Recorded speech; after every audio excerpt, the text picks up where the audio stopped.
미국에서는 16세가 되면 법적으로 운전할 수 있는 라이센스를 받을 수가 있습니다. 운전면허증 받죠.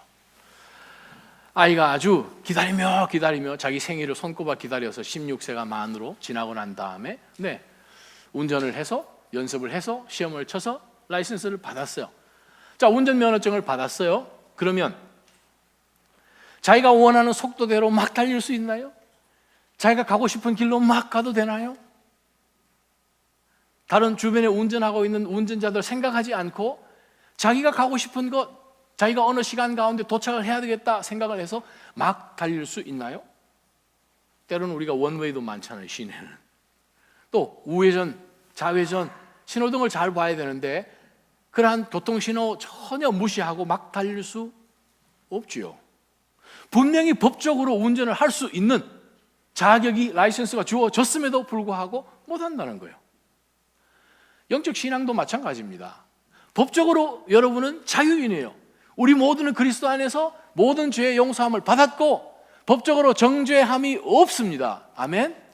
하나님의 나라를 유산으로 받을 수 있는 하나님의 자녀가 됐습니다. 이 땅에 살지만 이미 십자가 그리스도 은혜를 통하여서 우리는 이 땅에 속해 있는 사람들이 아니라 하늘에 속해 있는 사람들입니다. 거기서 그칩니까? 그리스도 안에서 우리에게는 모든 자유와 그리스도를 통하여서 우리는 권리를 얻었어요. 다 할 수 있습니까? 오늘 말씀이 바로 그 말씀입니다. 그리스도인의 성숙, 또 그리스도인의 책임. 한글 대표 사전을 찾아보니까 성숙하다라는 단어를 어떻게 표준 사전에서 정의를 내리나 하면 어린아이와 달리 발육이 완전히 이루어지다, 몸과 마음이 자라서 어른스럽게 되다, 무르익다, 장성하다라고 정의를 표준 사전에서 내렸습니다. 자, 그 다음에 책임감 있다라는 단어를 찾아보니까 맡아서 해야 할 임무나 의무를 중히 여기고 실행하는 것이라고 표현합니다.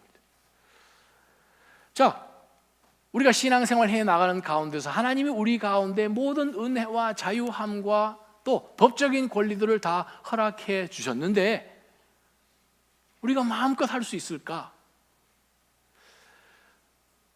어른이 됐다는 것은, 성숙하다는 것은, 또 힘이 있다는 것은 다 할 수 있지만 안 할 수도 있는 거예요.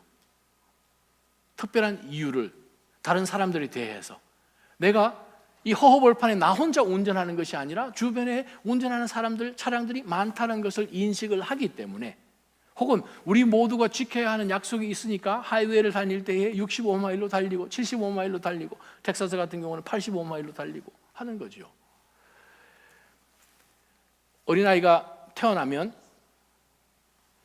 아동기를 지나고 청소년기를 지나고 이제 청년 지나서 이제 어른이 되죠. 어른이 되긴 했는데 성숙하지 못하다면 어떻게 할 거예요? 성숙하지는 못하고 맡은 일은 잘한다, 책임감은 있어요? 어떻게 괜찮으십니까? 반대로 성숙한데 책임감이 없어요. 어떻게 해요? 괜찮으십니까? 자, 책임감은 있는데 성숙하지 못해요. 어른인데. 근데 성숙은 해요. 책임감이 없어요. 그러면 주변에 있는 사람이 다 힘들어요. 가족들은 더 힘들어요. 배우자는 더 힘들어요. 오늘 본문 가운데서 중심 메시지가 사실은 31절에 나옵니다. 여러분, 먹든지 마시든지 무엇을 행하든지 모든 것을 하나님의 영광을 위해 하십시오. 분명하게 우리에게 주어지는 메시지가 뭐냐 하면, 여러분 뭐든지 하세요. 오늘 본문은 사실상 우상 신전에 가서 거기에 놓여져 있는 고기를 먹을 것인가, 혹은 안 믿는 사람이 여러분을 초대하셨는데 그 초대하는 집에 가서 혹은 레스토랑에 가서 베풀어진 그 음식을 묻지 않고 먹을 것인가 하는 그러한 부분에 대해서 주신 메시지인데, 바울 사도는 딱 바람 라인으로 주는 말씀이 뭔가 하면 뭐든지 할 수 있죠. 하나님의 영광을 위해서 하십시오. 하나님의 영광이에요. 자, 우리가 생각해 봐야 됩니다. 하나님의 영광, 그게 뭔가? 하나님이 우리 인간을 창조하실 때 한 목적을 가지고 창조를 하셨어요. 그게 뭔가? 하나님께서 우리를 통해서 영광 받기 위해서 창조하셨어요. 그거 외에는 없습니다. 근데 우리 인간이 죄를 지음으로 인하여 하나님을 영광스럽게 해드리고 싶어도 할 수 없을 뿐더러 영광 올려드리고 싶은 마음 자체가 없는 거예요. 인간이 죄 때문에 하나님을 알고 싶어 하지도 않습니다. 하나님의 영광, 자기의 영광을 추구를 하지요. 근데 하나님께서는 믿는 성도들이 믿음 안에서 살아가는 것을 통해서 영광도 받으시지만, 하나님을 믿지 않고 하나님을 비방하고 하나님 없다라고 하는 가운데서 살아가는 그 삶에 나중에는 결국 멸망당하는 것을 통해서도 하나님은 영광을 받으십니다. 믿지 않은 모든 민족들, 나라들, 이스라엘 주변에서 이스라엘을 그렇게 공격했던, 출애굽기 예를 들어보면 더 쉽죠. 출애굽기 9장, 출애굽기 14장에 보게 되면 분명하게 하나님이 말씀하셨습니다. 내가 이들을 다 진멸한 후에 저들이 내가 참 여호와인 줄 알리라. 내가 저들을 통하여 영광을 받으리라 라고 말씀하십니다. 그래요. 하나님은 우리가 예배를 하고 믿음 가운데서 순종하며 살아가는 것을 통해 하나님 영광 받으실 뿐만 아니라 하나님의 공의와 하나님의 진리가 선포되고 그 하나님께서 공의대로 다스리시는 그것을 통하여서도 하나님은 영광을 받으시지요. 성경에 보니까 성도들이 하나님 앞에 영광 돌리는 방법들이 여러 가지 많이 있습니다. 여호수아서 7장에 보게 되면 우리가 회개할 때 하나님은 영광 받으십니다. 로마서 4장 20절 하나님을 신뢰하면 하나님이 영광 받으십니다. 요한복음 15장 8절에 하나님을 위해서 의의 열매를 맺으면 하나님이 영광 받으신다라고 예수님이 말씀하셨습니다. 다윗이 이야기합니다. 하나님께 감사하면 하나님이 영광 받으신다고. 시편 50편 23절입니다. 그리스도를 위해 고난을 받으면 하나님이 영광 받으신다라고 베드로 전서 4장 14절에서 16절까지. 저와 여러분이 현재 처해 있는 상황 가운데서 여러분 스스로 self-content, 스스로 자족한 줄 알게 되면 하나님이 영광 받으신다라고 빌립보서 4장 10절에서 12절 말씀합니다. 요한복음 14장 13절 기도하면, 저와 여러분이 그리스도의 이름으로 기도하면 하나님이 영광 받으신다라고 말씀합니다. 데살로니가 후서 3장 1절 우리가 말씀을, 복음을 전하면 하나님이 영광 받으신다. 그리고 하나님 영광 받으시는 여러 가지 방법들이 성경에 많이 나와 있는데, 오늘 본문을 통해서 바울 사도가 전하는 것은 딱 세 가지입니다. 성숙한 그리스도인, 책임감 있는 그 그리스도인의 특징은 세 가지입니다. 그거 지금 이야기하고 있어요. 먼저 하나님의 말씀 보겠습니다. 23절 보겠습니다. 모든 것이 허용되나 모든 것이 유익한 것이 아닙니다. 모든 것이 허용되나 모든 것이 덕을 세우는 것은 아닙니다 라고 바울 사도가 분명히 23절에 이야기를 합니다. 성도들에게. 자, 이게 도대체 무슨 말씀인가? 사실은 이미 6장 12절 9절에서 또 10절 바울 사도가 설명한 내용이에요. 모든 것이 가하나 모든 것이 유익한 게 아니에요. 그리스도인이 예수 그리스도 안에서 우리에게 주신 그 자유를 통하여 얼마든지 할 수 있어요. 뭐든지 할 수 있어요. 여러분 하고 싶은 대로 다 할 수 있어요. 왜? You are in Christ. 믿음 때문에 우리가 그리스도 안에 있기 때문에 뭐든지 할 수 있어요. 근데 문제는 질문해 봐야 된다는 거예요. 이게 유익한가? 이게 덕을 세우는가? 만약에 유익하지 못하고 덕을 세우지 못하다면 이것은 참 자유를 내가 행사하는 것이 아니라는 거예요. 라이센스를 가지고 있는데 진짜 라이센스는 무엇입니까? 내가 어느 지역에 운전을 해서 도착하는 바로 그 도구가 되는 것인데, 유익한 것인데, 근데 내가 다른 사람들에게 해가 되고 위험을 끼치도록 하면서 거기 도착하는 것은 덕을 세우지 못하는 것과 마찬가지죠. 그래서 바울 사도가 23절에 하는 것은 자유가 아무리 내게 있어도 덕을 구하라는 거예요. 유익을 먼저 구하라고 바울 사도가 이야기합니다. 그렇지 않으면 어떻게 됩니까? 다른 사람들에게 해가 되겠죠. 유익하지 못하겠죠. 자, 여기서 덕을 세운다라는 이 단어 뜻은 집을 짓는다 뜻입니다. 원어적으로 보면 집을 짓는 거예요. 우리가 고린도서 3장과 4장에서 이미 보았습니다. 모든 사람은 집 짓는 사람이에요. 저와 여러분이 집을 짓습니다. 근데 우리가 모든 것을 다 할 수 있지만 집을 세우는 것은 아니라는 거예요. 고린도서 3장에 보게 되면 모든 사람이 집을 짓는데 어떤 사람은 풀이나 짚이나 나무로 집을 지어요. 네, 가고 싶은 대로 다 할 수 있어요. 금이나 은이나 보석으로 집을 지을 수도 있어요. 또 어떤 사람은 짚을 가지고 집을 지을 수도 있고 나무로 가지고 집을 지을 수도 있고 풀을 가지고 집을 지을 수 있어요. 문제는 하나님이 중간 검사를 하신다는 거예요. 불로. 검사를 했는데 다 타버리면 남는 것이 하나도 없는 거예요. 유익하지 않은 거예요. 집을 못 세운 거지요. 그래서 오늘 바울 사도가 그 했던 동일한 단어를 사용하시면서 우리로 하여금 보게 하는 게 뭔가? 세우라는 거예요. 잘. 유익하고 덕을 세우기 위해서 우리는 우리의 자유를, 우리의 권리를 사용할 수 있어야 된다라는 것을 바울 사도가 이야기합니다. 성경에 보니까 그리스도인들이 더 성숙해지는 방법들이 많이 있어요. 베드로후서 3장 18절에 보게 되면 우리 주 예수 그리스도의 은혜와 지식 안에서 우리가 성장합니다. 성숙해집니다. 말씀을 통해서 성숙해집니다. 사도행전 20장 32절이요. 고린도전서 14장 3절 4절에 보게 되면 설교의 말씀과 또한 교육을 통해서 우리는 영적으로 성숙해집니다. 또 사랑을 통하여서 우리는 더 성숙해집니다. 고린도전서 8장 1절이요. 순종할 때 우리는 성숙해집니다. 에베소서 4장 12절이요. 자, 우리가 성숙해지는 방법도 사실 성경에 많이 나와 있는 가운데 오늘 이 본문 23절을 들여다볼 때 내가 진정 그리스도 안에 있으면서 성숙한 그리스도인으로 또 책임감을 가지고 있는 그리스도인으로 점점 자라기 위해서 던져야 할 질문이 있어요. 언제요? 모든 결정할 때. 여러분이 어떤 행동을 하고 어떤 말을 하고 아주 중요한 결정을 내릴 때 던져야 할 질문이 딱 두 가지예요. 첫 번째, 내가 할 수 있는 권리가 나한테 있나? 내가 할 수 있나?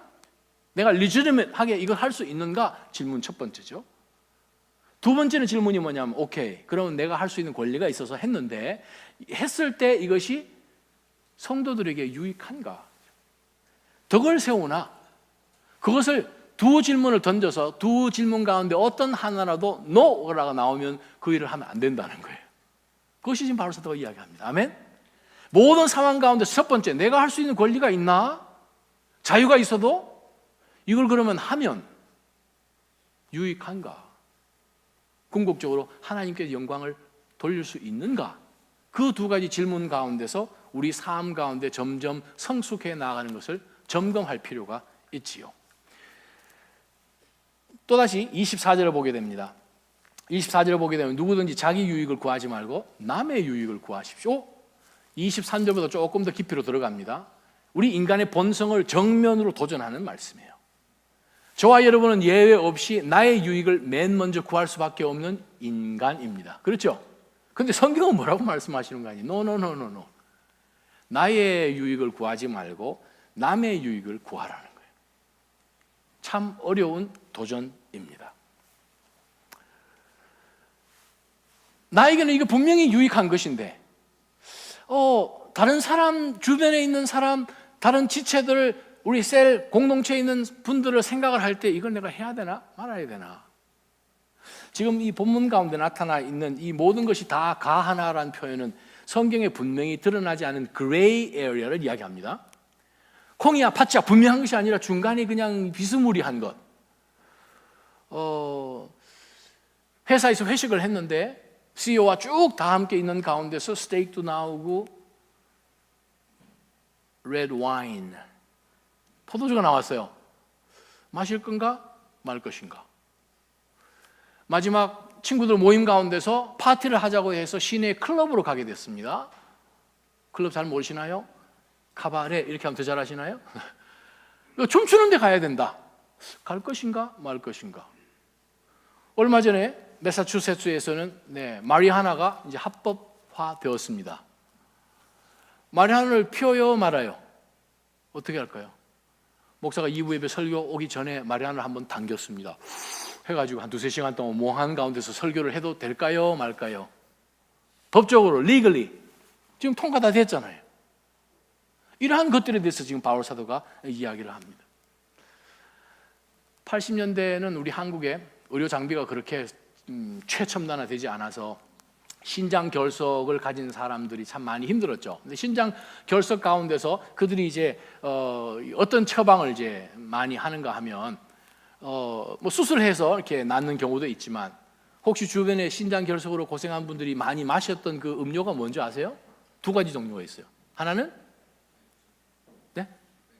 맥주요. 여기 맥주. 맥주를 많이 마시죠. 또 어떤 분은 집 볏짚, 그죠? 짚을 이렇게 삶아가지고 그 물을 많이 마시면 이렇게 나아간다고 그랬죠. 저희 큰 누님이 수십 년 동안 신장결석으로 고생을 많이 했어요. 근데 집에서 이제 집 우려낸 물도 먹고 이제 맥주도 드세요. 권사님이 알딸딸하게. 그러면 자, 주일날 예배하러 가기 전에 너무 고통이 심한데 그러면 어떻게 오비 맥주 한 6캔 따서 교회 가는 게 어떻게 괜찮아요? 그 얘기 지금 하는 거예요. 자기에게 지금 필요해요. 근데 무엇을 할 것인가? 월요일 해도 되죠. 주일날 꼭 해가지고 얼굴 뻘겋게 해서 할렐루야 이렇게 할 수는 없는 거 아니에요. 그 얘기를 지금 바울 사도가 이야기합니다. 중요한 것은 무엇입니까?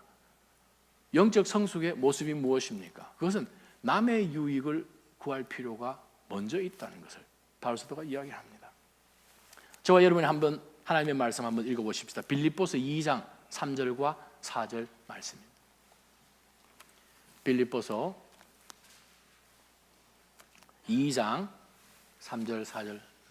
무엇을 하든지 시작. 무엇을 하든지 이기심이라 허용으로 하지 말고 서로 겸손한 마음으로 다른 사람들을 자기보다 낫게 여기십시오.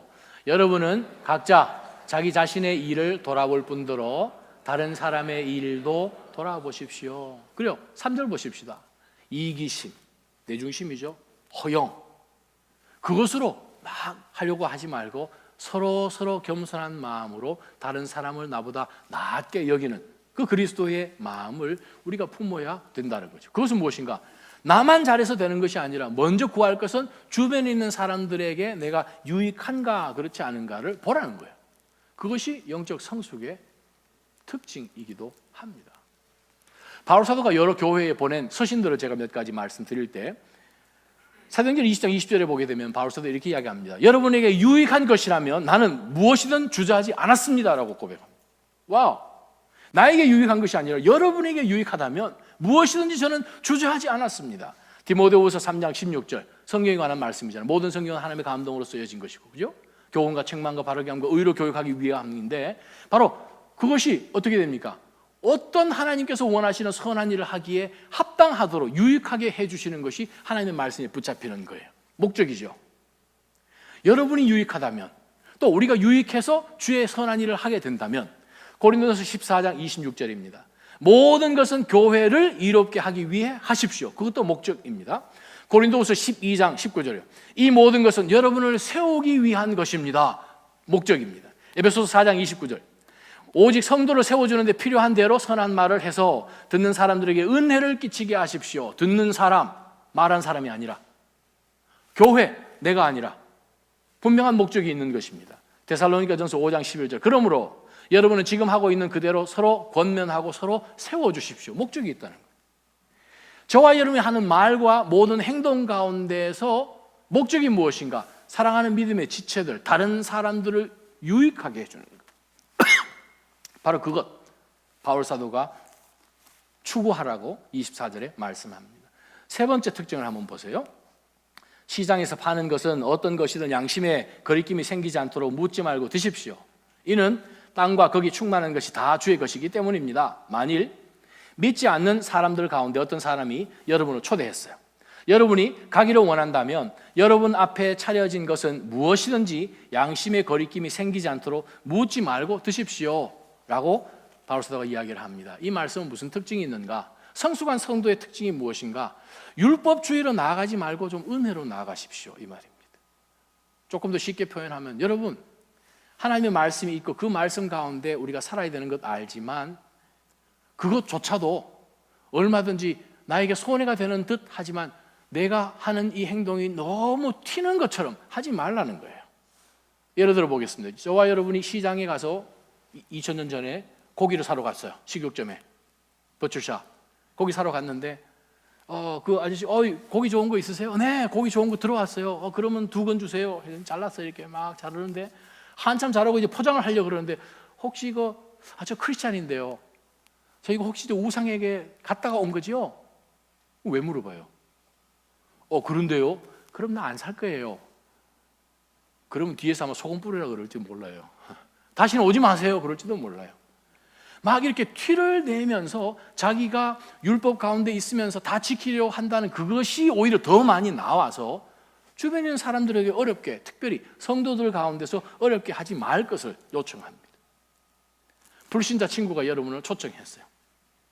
식당으로 가든지 여러분 불신자 친구 집에 이제 가게 됐는데 음식을 아주 정성을 다해서 그 아내가 다 준비를 했어요. 숟가락을 탁 뜨기 전에 난 크리스찬이기 때문에 고기 제단 위에 올라갔던 것도 안 먹어요. 똑소리 나잖아요. 안 먹어요. 그러면 어떻게 하겠어요? 준비를 하루 종일 했는데 묻지 말고 먹으라는 거죠. 묻지 말고 먹으라는 이유가 무엇입니까? 시편 24편 1절 말씀을 바울 사도가 인용해 주었죠. 땅과 거기 충만한 것이 다 주의 것이다. 하나님께서 이 땅 가운데 만들지 않으신 것이 무엇이 있습니까? 다 하나님께서 창조하신 거잖아요. 다 하나님 것이에요. 이미 우리가 8장에서 보았잖아요. 우상이 무엇이에요? 아무것도 아니잖아요. 제물을 바치고 고기를 올린다고 해서 제사 sacrifice로 희생 제물을 올린다고 해서 그것이 올라갔다 내려와서 그것이 contaminated 오염되었나요? 제사 지냈기 때문에 이것이 혹은 귀신이 들어갔나요? 아니잖아요. 우상도 아무것도 아니잖아요. 그러니까 성도들에게 주는 말씀이 뭔가 하면 그냥 차려진 대로 그냥 기뻐하는 마음으로 먹으십시오. 디모데전서 4장 4절에서 5절 하나님께서 창조하신 것은 모두 선함으로 감사하는 마음으로 받으면 버릴 것이 하나도 없느니라. 아멘. 하나님이 다 만드셨어요. 감사합니다. 하나님. 먹으면 버릴 것이 하나도 없습니다. 누가복음에서 예수님이 이렇게 말씀하십니다. 10장 8절에 제자들이 전도하러 나아갈 때에 뭐라고 말씀하시는가 하면 너희 앞에 차려진 음식을 먹으라 라고 예수님이 명령하셨어요. 주신 음식 감사하면서 먹으면 아무 문제가 되지 않습니다. 근데 꼭 거기서 저는 교회 다니는데요 저는 안 먹어요. 그러면 안 된다는 거죠. 그 다음 마지막에 28절부터 30절까지 봅시다. 그러나 만일 누가 여러분에게 이것은 우상에게 바쳐진 제물입니다 라고 한다면 말해준 사람의 양심을 위해 먹지 마십시오. 내가 지금 말하는 양심은 당신 자신의 양심이 아니라 다른 사람의 양심입니다. 말한 사람의 양심입니다. 왜? 그러면서 이제 그 얘기를 두 사람이 해줬을 때 나는 먹고 싶은데 왜 이 얘기를 하냐라고 이야기하면서 반문이 생기죠. 무슨 반문이? 아니 나는 자유가 있어요. 그리스도 안에서. 나 하나님 자녀예요. 뭐든지 할 수 있어요. 근데 왜 내 자유가 금방 나에게 얘기해 준 이 사람 양심 때문에 판단을 받아야 하죠? 이 사람이 얘기했다고 왜 왜 못 먹어야 되죠? 나 얼마든지 먹을 수 있을 것 같은데. 그 다음 내가 감사하는 마음으로 식사에 참여한다면 내가 감사해서 먹으면 되는데 왜 감사해서 먹었더니 이 사람이 비난을 이건 아니죠. 얼마든지 먹을 수 있잖아요 라고 바울 사도가 반문한 우리 마음을 이렇게 살짝 얘기를 해주십니다. 자, 이 상황을 조금 바꿔서 얘기를 한번 해볼게요. 2000년 전에 저와 여러분이 고린도에 삽니다. 먼 친척이 결혼을 해요. 결혼한 예식에 참여를 하려니 그 당시에는 결혼식을 전부 다 신전에서 했으니까 신전에 들어가서 이제 예식을 다 마치고 피로연에 앉았어요. 거기 나오는 고기들이 다 무엇입니까? 방금 신전에서 올라왔던 그 고기들이 다 요리가 돼서 나온 거예요. 딱 이제 먹으려고 하는데 보니까 우리 교회 청년부에 다니고 있는 청년이 그 친척인지 하여간 그 결혼식에 참여를 했어요. 그래서 눈이 탁 마주쳤어요. 인사했어요. 집사님 안녕하세요. 어떻게 오셨어요? 먼 친척이라. 그렇게 이제 서로 인사를 했는데 식사를 이제 딱 준비를 이제 애프타이저 지나가고 이제 고기가 덩어리가 하나 나왔어요. 아주 사이즈도 아주 커요. 지글지글 미디엄 웰던으로 잘 굽혀가지고 싹 지금 배달했는데 딱 도착했어요. 그랬는데 저기 있는 청년이 눈짓을 찌끗하면서 집사님 이제 이 포크하고 나이프도 자르려고 그러는데 집사님 제가 금방 그 셰프한테 금방 들은 얘기가 오늘 이 신전에 오늘 제사 드린 사람이 많아가지고 고기가 좋은 게 오늘 많이 나와서 오늘 스테이크 아주 잘 풍성하게 준비를 하게 됐다 하는 얘기를 들었어요. 이거 어떻게 해요 여러분? 그래? 먹을 거예요? 분명히 그 얘기를 해줬다는 거예요. 이 사람은 마음이 찝찝하다는 거예요. 자기도 예전에는 우상 숭배하는 사람이었기 때문에 예수님 믿기 전에 이분이 예전엔 이 우상 앞에 늘 제단을 드렸다는 거죠. 근데 자기는 찝찝하다는 거죠. 집사님 그걸 드실 거예요? 라고 지금 얘기를 하면 어떻게 되겠습니까? 아무리 먹고 싶어도 앞에서 고기가 eat me, eat me 그렇게 해도 포크를 내야죠. 놓고 저 시저 샐러드 좀 더 주세요. 뭐 이렇게 얘기하죠. 저기 브로콜리 좀 더 주세요. 이렇게 하죠. 방법. 저녁에 파티가 있었어요. 올스턴에서. 고린도에 올스턴이 있었는지 모르겠지만 하여간 파티가 있어요. 거기 갔어요. 다 모였어요. 동료들도 모이고 친구들도 모이고 안 믿는 사람도 모이고 이제 거기 여러분이 먼저 도착을 해서 이제 보니까 뭐 다들 이제 펀치도 마시고 약간 그죠? 뭐 좀 들어가 있는 거지. 알코올릭 들어가 있는 거 아니면 와인도 있고 이래서 이제 마시고 있는데 어떤 한 형제가 거기 또 청년부에 있는 형제가 또 하나 들어왔어요. 집사님 여기 오셨어요? 자, 그러면서 이제 그 형제가 딱 들어오면서 냄새가 술 냄새가 좀 나네요, 집사님. 저 예전에 저 알코올릭 정말 이 알코올 중독에 제가 빠져나온다가 아주 죽을 뻔했어요. 아주 술 때문에 제가 아주 고민해서 정말 예수님 믿고 술 정말 어렵게 끊었어요. 하는 얘기를 딱 들었어요. 어떻게 해요, 여러분? 마시는 와인을 어떻게 해요? 계속 마실 거예요? 내려놓고 콜라 주세요 이렇게 해야 되는 거예요. 그 얘기 지금 하는 거예요. 자, 얼마든지 그레이 에리어에 여러분이 있는 것처럼 할 수 있지만 중요한 것은 무엇입니까? 형제들이 넘어지지 않도록 얼마든지 여러분 가운데 반감이 있어서 아니 왜 내 자유가 이 사람 때문에 제한을 받느냐, 내가 얼마든지 할 수 있지. 그것도 제한할 수 있어요. 그래서 우리 30절까지 볼 때 첫 번째 영적 교훈이 있습니다. 그것은 무엇인가? 어떤 사람이 성숙한 사람이고 어떤 사람이 정말 영적으로 책임감이 있는 사람인가? 그것은 성경적인 원칙 안에서 내 자유를 제한할 수 있는 사람이에요. 얼마든지 할 수 있죠. Why? permissible. 그러나 이것이 퍼밋되었다고 해서 주변 사람이 실족하거나 유익을 끼치지 못하다면 내 자유도 얼마든지 나는 제한할 수 있는 사람이 성숙한 사람이요 책임감 있는 사람입니다. 저는 사랑하는 우리 믿음의 성도님들이 여러분의 모든 일들 가운데서 이것이 나에게 유익하기 위해서 정당화시키는 일을 하지 않으셨으면 좋겠어요. 자기 자신을 더 드러내기 위해서 정당화시켜서 이것을 약간 트위스트하지 말기를 바랍니다. 아무리 다른 분들이 생각할 때 나는 분명히 이러한 권리가 있는데 저지를 하는 것처럼 판단이 된다 할지라도 기준은 내가 아니라 주변에 있는 분이에요. 우리 만나존이 있어요. 차세대. 그 다음에 초등학교 아이들을 조이존이라고 그러죠. 조이. J-O-Y. J가 무슨 뜻이에요? Jesus. O. Others. Y. You. 예수님이 먼저예요. 다른 성도들이 두 번째요. 그 다음에 나. 그렇게 해야 그것이 진짜 조이예요. 진짜 기쁨이에요. 그렇지 않고 무엇이든지 나 하게 되면 그것은 진정한 참 기쁨이 아니라라는 것을 우리는 내 말씀 가운데 또 깨닫죠. 두 번째 말씀을 보겠습니다. 성숙한 그리스도인이요 또 책임감 있는 성도의 두 번째 특징을 바울 사도는 31절, 32절에서 이렇게 설명합니다. 그러나 여러분은 먹든지 마시든지 무엇을 행하든지 모든 것을 하나님의 영광을 위해서 하십시오. 여러분은 유대 사람에게든지 그리스 사람에게든지 하나님의 교회에든지 걸려 넘어지게 하는 사람이 되지 마십시오. 성도의 책임은 무엇입니까? 하나님의 영광입니다. 성도 삶의 가장 원칙이 되는 기준은 하나님의 영광이에요. 우리 개신교 전 세계에서 systematic theology, 조직 신학에서 가장 중요하게 생각하는 그 원칙 중에 하나가 웨스트민스터 쇼럴 캐테키즘이라고 그래요. 웨스트민스터 소요리 문답이라고 해요. 거기에 제일 1번 질문이 있습니다. What is the chief end of man? 인간의 가장 최우선되는 목적이 무엇인가? 라고 이제 질문을 하면 그 질문에 대해서 공부를 하는 이 교인들은 어떻게 대답을 해야 되는가 하면 The chief end of man is to glorify God and to enjoy Him forever. 그렇게 딱 외워서 이야기를 해야 돼.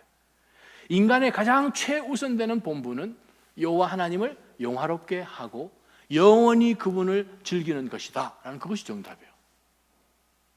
하나님의 영광이 우리 삶 가운데 절대로 컴프로마이즈 될 수 없는 원칙이라는 거예요. 다른 말로 한번 질문해 보겠습니다. 여러분 아침에 일어나시면 잠자리에서 제일 먼저 자리에서 일어나실 때 아니면 눈을 뜨셨을 때 제일 먼저 뭐 생각하세요? 빨리 출근해야지 생각하시네? 날씨가 어떤가? 우리 애들은 잘 잤는가? 전화기 혹시 지난밤에 온 이메일이 뭐가 없는가? 그것보다는 실질적으로 나는 오늘 하나님의 영광을 위해서 어떻게 살아야 할까? 하나님 오늘 저에게 새 하루를 허락해 주셨네요. 하나님의 영광 어떻게 제가 하면 되겠습니까? 그거죠. 그것이 사실상 성도에게 있어서 가장 중요한 핵심이에요. 말을 바꿔보겠습니다. 하나님께서 그 어떤 우상하고도 바꾸지 않는 유일한 것이 있는 게 그것이 하나님의 영광을 나누지 않습니다. 하나님이 다른 우상과 절대 영광을 나누지 않으십니다. 하나님의 유일하게 관심 갖는 것이 하나님의 영광입니다. 그래서 하나님께 영광을 돌리면 주의 나라 백성들을 축복해 주시고 하나님께서 축복해 주시고 또 흥왕해야 되는 그 나라 백성들이 하나님 앞에 범죄할 때는 하나님의 영광을 위해서 이들을 주변 나라들을 통하여서 혼을 내주십니다. 때로는 포로로 끌려가게끔 하십니다. 때로는 10년, 20년, 길게는 70년 포로 생활하게끔 하는 가운데서 하나님은 다시 하나님의 영광을 받기 위해서 그들을 돌이키시고 이들을 혼내는데 사용하셨던 그 주변 민족들을 하나님께서 진멸하시면서 하나님의 영광을 또 받으십니다. 모든 일어나는 일들은 딱 한 가지입니다. 하나님의 영광을 위해서. 그렇게 볼 때 저와 여러분 삶 가운데 제일 중요하게 질문해야 되는 것이 바로 하나님의 영광이에요. 아침에 출근하실 때 사무실 문을 열면서 하나님의 영광이 여기 임하게 하옵소서 선포하는 거예요. 아침에 일어납니다. 하나님 오늘 이 가정 가운데 이 집안의 모든 것이 하나님의 영광이 되게 하여 주옵소서 선포하는 거죠. 뉴욕에 있는 주연 자매라고 디자인하는 자매인데 그 자매 출근 시간보다 늘 30분 일찍 가서 하나님 문을 열면서 사무실 저 혼자 유일한 크리스찬이에요. 여기 일하는 모든 디자이너들이 게이 앤 레즈비언이에요. 하나님 어떻게 신앙생활을 해야 될지 모르겠어요. 그러나 여기는 하나님의 영광이 있는 처소입니다 선포하면서 사무실 문을 열어요. 주변의 사람들이 그리스도를 발견하게 되죠. 이 자매를 통해서. 여러분 자녀를 키울 때도 마찬가지입니다. 이 자녀가 성장해서 건강하게 지혜도 있고 좋은 학교도 들어가고 졸업도 하고 좋은 직장 노노노노 가장 중요한 게 무엇입니까? 하나님의 영광을 너 지금 찾고 있냐? 너 하이스쿨 하나님의 영광이 있느냐? 칼리지 하이스쿨 있느냐? 영광이 있느냐? 그거 질문하는 거죠. 한국에서 장례를 해보면서 10대도 장례해보고 자살한 사람도 장례해보고요. 별 희한한 장례 많이 해봤어요. 가장 중요한 것은 무엇인가? 우리가 하나님의 영광을 구하지 않고 다른 것을 구하면 마지막에 딱 섰을 때에 너무 허무해요. 너무 허무해요. 놓치지 말아야 할 것이 무엇입니까? 그래요, 여러분 좋습니다. 마음대로 드세요. 마음대로 마시세요. 무엇을 하고 싶은지 다 하세요. 근데 하나님의 영광을 위해서 하십시오. 나머지는 사실 따라오는 거예요. 아멘. 우리가 정말 꼭 받기를 원하는 이 축복들은 물질적인 것이나 건강이나 이 모든 것 하나님이 그냥 따라오게 하시는 것이고 가장 흔들리지 않는 유일한 것이 무엇인가? 하나님의 영광이에요. 그래서 32절에 바울사도가 이렇게 이야기합니다. 여러분은 유대 사람에게든지 그리스 사람에게든지 그 당시에 두 종류 사람들밖에 존재하지 않았습니다. 유대인하고 이방인이요. 2000년 전에. 네, 그러니까 지금 바울사도가 여기 안에 사람들 다 집어넣은 거죠. 자, 유대 사람에게든지 나머지 이방 사람에게든지 그 다음에 바울사도가 이야기합니다. 하나님의 교회에든지 걸려 넘어지게 하는 사람이 되지 말라라고 명령합니다. 두 번째 붙들 영적 교훈이 바로 이것입니다. 하나님의 영광이나 남에게 걸림돌이 되지 않도록 자신의 자유를 제한할 수 있는 사람이 성숙한 사람이에요. 책임감 있는 사람이에요. 그거 무슨 뜻입니까? 그래요. 하는 모든 것 가운데 나의 유익을 취하는 것이 아니라 하나님의 영광을 구하고 다른 사람들 동일하게 하나님의 영광 앞으로 나아가는 그것에 걸림돌이 되지 않도록 내가 얼마든지 할 수 있지만 자유가 있으니까 그것을 제한할 수 있는 사람이 성숙한 사람인 것을 성경을 통해서 우리는 알게 됩니다. 사랑하는 하나님 성도 여러분, 요즘 우리 에스겔서 말씀 보시잖아요. 계속 말씀 묵상 많이 하고 있잖아요. 에스겔서 36장 23절에 이방 나라들을 다 진멸하면 내가 여호와임을 그 민족들로 하여금 알게 하리라 라고 말씀하십니다. 주 여호와의 말이니라 라고 말씀하십니다. 무슨 말이에요? 가장 중요한 것은 하나님의 영광이에요. 그렇다면 우리는 어떻게 살아야 합니까? 우리 삶 가운데서 일어날 때 제일 먼저 들어오는 생각도 하나님의 영광, 잠자리 들 때도 하나님의 영광, 그 중간 프로세스 가운데 모든 것이 하나님의 영광이 되어야 되기 때문에 우리는 그 영광을 따라가는 걸림돌이 되지 말아야 된다는 거예요. 다른 사람들 앞에서 나의 자유를 내가 원하는 것을 하고자 해서 할 때에 하나님의 영광을 가로막지 말라는 거예요. 마지막 말씀입니다. 세 번째, 성숙한 그리스도인의 모습은 어떤 모습인가? 정말 책임감 있는 성도의 모습은 어떤 모습인가? 33절과 11장 1절 말씀이에요. 나도 모든 일에 모두를 기쁘게 하며 자신의 유익을 구하지 않고 많은 사람의 유익을 구합니다. 분명하게 바울사도가 이야기합니다. 나는 모든 일에 모두를 기쁘게 하지 않습니다. 또 내 자신의 유익도 구하지 않습니다. 많은 사람의 유익을 구할 뿐입니다. 그 이유는 무엇입니까? 33절 마지막에 이는 그들이 구원을 받게 하려는 것입니다. 목적은 구원이에요. 예수 그리스도께서 이 땅에 오셨습니다. 인간의 몸을 가지셔서 성육신하셔서 이 땅에 오셨을 때 예수님이 마태복음에 의거할 때 제일 먼저 하신 말씀이 뭐예요? 4장에 마태복음 4장에 예수님이 제일 먼저 하신 말씀이 뭐예요? 저는 일부 예배는 대답 잘하셨는데 나를 따르라 말씀하십니다. 내가 너희를 뭘로 만들어 주겠다고요? 사람을 낚는 업으로 만들어 주겠다. 예수님 승천하시기 바로 직전에 제자들에게 당부하고 승천하셨어요. 바로 그때 예수님이 제자들에게 마지막으로 남긴 말씀이 뭐예요?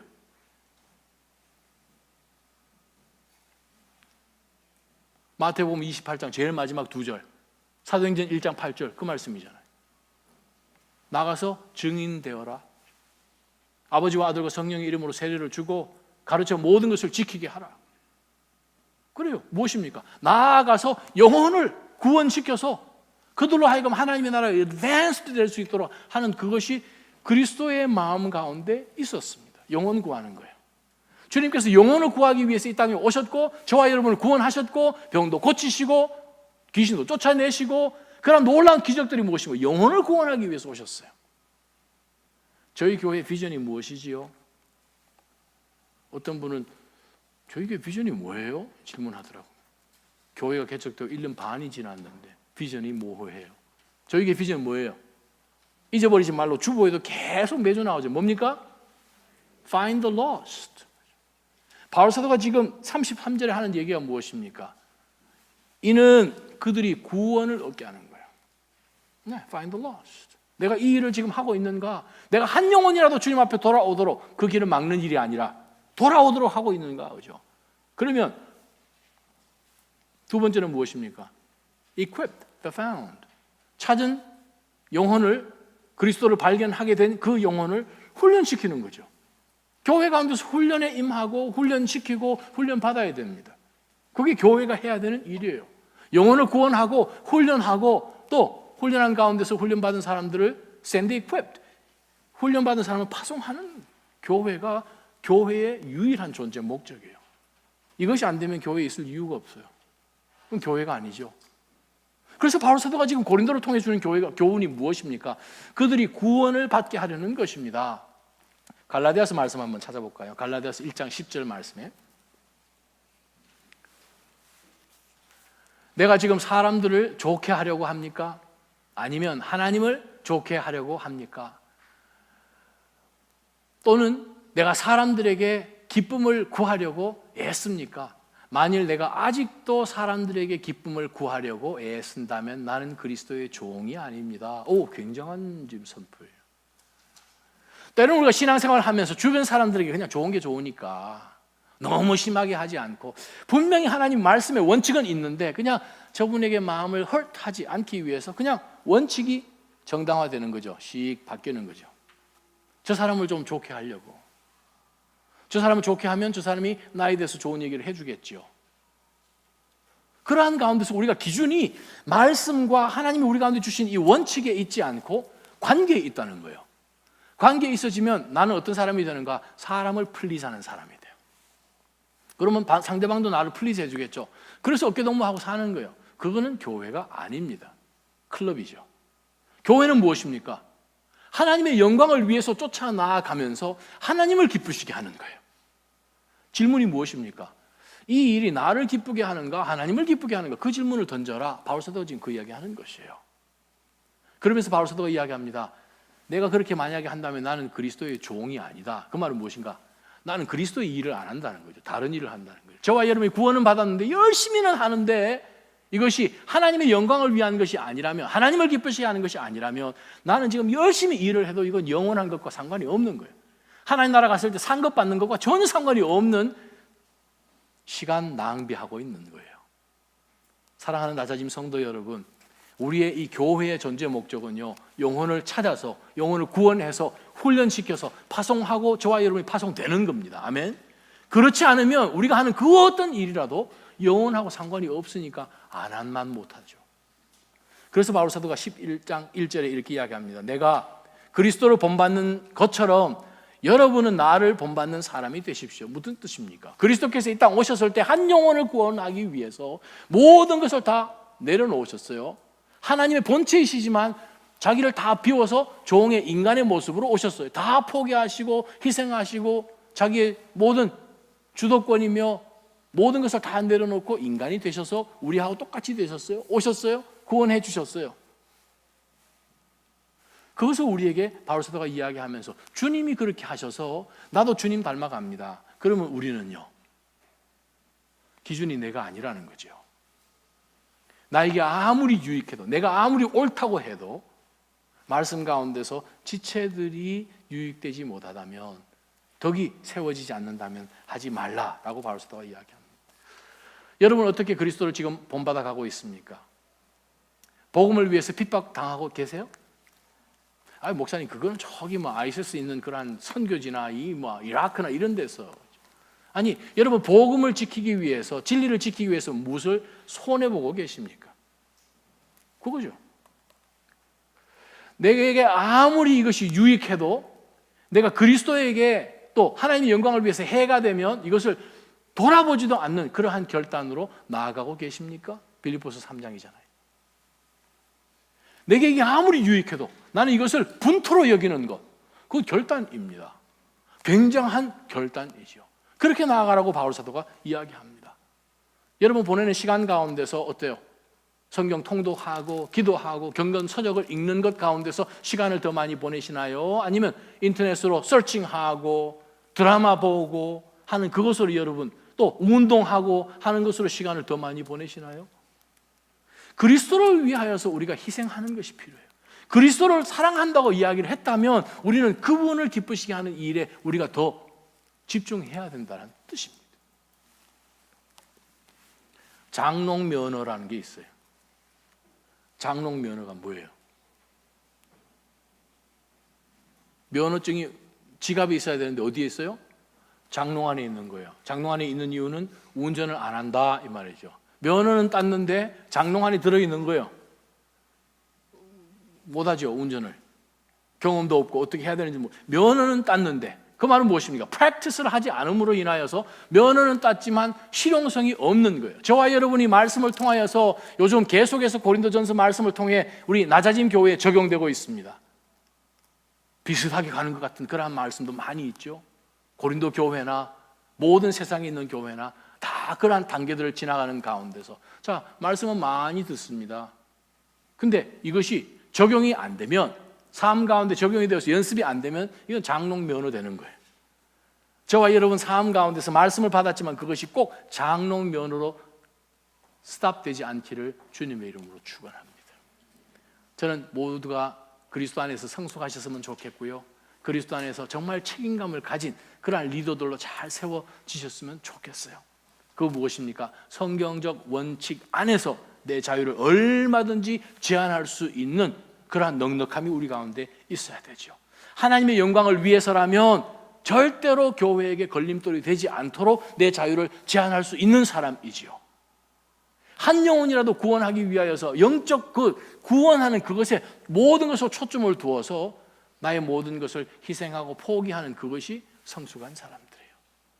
저는 낮아진 교회 가운데 정말 영적으로 성숙하고 영적으로 책임감 있는 그러한 분들이 모두 리더들이 되어야 된다고 저는 생각합니다. 어떻게 해요?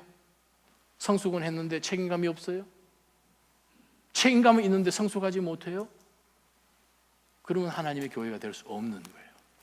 낮아진 성도 여러분, 다시 한번 우리가 고린도서 10장에 나와 있는 말씀처럼 우리가 정말 성숙되어 나아가는 그러한 모든 믿음의 권속들이 되기를 축원합니다. 기도하겠습니다. 하나님 아버지, 이 말씀 고린도 성도들에게 참 그레이 에리어가 되고 얼마든지 나의 자유를 주장하고 나의 권리를 목소리 높일 수 있는 그러한 상황이지만 과연 이것이 덕을 세우고 과연 이것이 유익한가? 하나님의 영광을 구할 수 있도록 나아가는 방향인가? 한 영혼이라도 구원하는 바로 그 목적을 위해서 도움이 되는 것인가? 라는 그 질문을 던지면서 하나님, 저희가 좀 더 영적으로 성숙할 수 있도록 도와주옵소서.